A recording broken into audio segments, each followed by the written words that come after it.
نفوذ کس کے اندر ہے؟ ہم نے اسرا کی طرف آنا ہے، اس آئینی بحران سے اس مملکت کو نکالنا ہے۔ اگر آئینی بحران سے اپنی مملکت کو نکالنا ہے،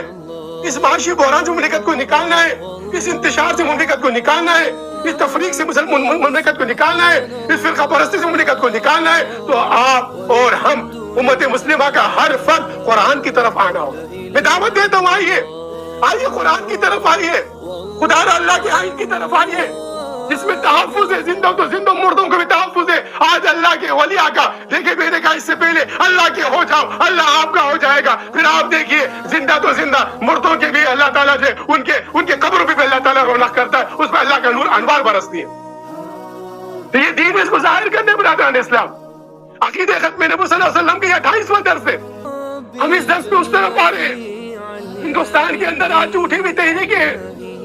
ہندوستان کے اندر آج اسلام کو مٹانے کی جن کی سوچیں ہیں، ہندوستان کے اندر آج اسلام کے خلاف جو اٹھنے والی تحریکیں ہیں، جو حضور نبی کریم صلی اللہ علیہ وسلم کو جس طرح عمر فاروق اٹھے تھے، جس طرح قریشی نے مشرکین مکہ اٹھے تھے، اسی لیے کیا کہا، ہندوستان کے خلاف جو جہاد ہوگا اس کو شمار سے افضل الشہداء میں، جنگ بدر جنگ احد کا شمار ہے۔ جس طرح مشرکین عرب اٹھے تھے اسلام کو ختم کرنے کے لیے، اسلام کی آغوش میں آ کر آپ نے دیکھا اکرمہ جیسے ابو جہل کے فرزند نے کس طریقے سے اسلام کی خدمت کی۔